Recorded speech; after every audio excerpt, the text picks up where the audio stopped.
ప్రజలను కలిసినప్పుడు వారు తమ దృష్టికి తీసుకువచ్చిన అంశాలతో పాటు ప్రతి వారం గ్రీవెన్స్ నిర్వహిస్తూ ప్రజా సమస్యల పరిష్కారానికి కృషి చేస్తున్నామని టీడీపీ ఎమ్మెల్సీ ఆలపాటి రాజేంద్ర ప్రసాద్ అన్నారు. స్థానిక రామలింగేశ్వరపేటలోని టీడీపీ కార్యాలయంలో శుక్రవారం ప్రజా సమస్యలపై గ్రీవెన్స్ నిర్వహించారు. మాజీ మంత్రి ఎమ్మెల్సీ ఆలపాటి రాజేంద్ర ప్రసాద్ ప్రజల నుంచి అర్జీలను స్వీకరించారు. ఆయా సమస్యలను తెలుసుకున్నారు. రాష్ట్ర వ్యాప్తంగా టీడీపీ నాయకులు ప్రతి వారం ప్రజా సమస్యలపై గ్రీవెన్స్ ను నిర్వహిస్తున్నట్లు తెలిపారు. ఆర్థిక అంశాలను ఏ విధంగా చేయాలనే ఆలోచన చేస్తూ ఆర్థికేతర అంశాలను వెంటనే పరిష్కరించేలా చూస్తున్నారని తెలిపారు.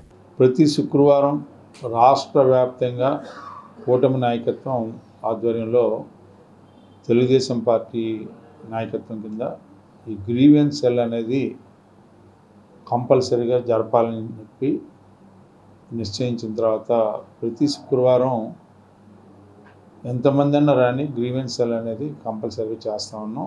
దానికి సంబంధించినటువంటి ఆ సమస్యలు ఆర్థిక పరమైన సమస్యలు ఉంటే దాన్ని ఎట్లా చేయాలనేది, ఆర్థికేతర సమస్యలు ఉంటే వెంటనే పరిష్కార మార్గం చేసేలాగా ప్రయత్నం చేస్తూ ఉన్నాం. అంతేకాకుండా అనునిత్యం కూడా మేము గ్రామాలు వెళ్ళినప్పుడు కానీ వార్డులో తిరిగినప్పుడు కానీ ఎలాంటి సమస్యలు ఉన్నా, ఇదివరకు విద్యుత్ శక్తికి సంబంధించిన సమస్యలు ఉన్నాయి, అంతేకాకుండా ఆ సమస్యను కూడా ఎట్లా పరిష్కారం చేయాలన్న ఒక ఆలోచన సూరి గారు దాన్ని వాడుకోమని చెప్పి సబ్సిడీని వాడుకుంటూ ప్రతి ఇంటికి సూరి గారు ఉండేలాగా చేయమని చెప్పి కూడా అటు ప్రభుత్వం పార్టీ పరంగా కూటమి నాయకత్వం అందరూ కూడా మనం చేస్తున్నాం.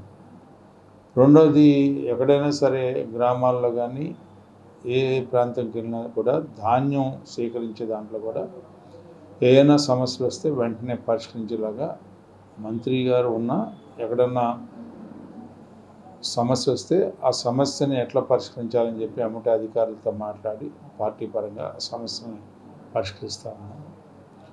ఇది కాకుండా ఈ రోజున డైరెక్ట్గా వీళ్ళకి కొన్ని సమస్యలు వస్తూ ఉన్నాయి.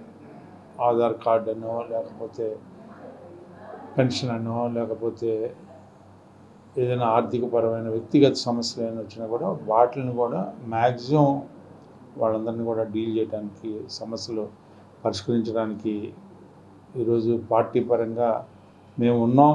ఎందుకంటే మీరు గెలిపించిన ప్రభుత్వం కాబట్టి మీకోసం మేము ఉన్నామనే భావన కల్పించేదానికి స్థిరమైనటువంటి వారికి పాజిటివ్ అప్రోచ్ని కలగజేయాలనే సంకల్పం ఈనాటి ముఖ్యమంత్రి చంద్రబాబు నాయుడు గారిది.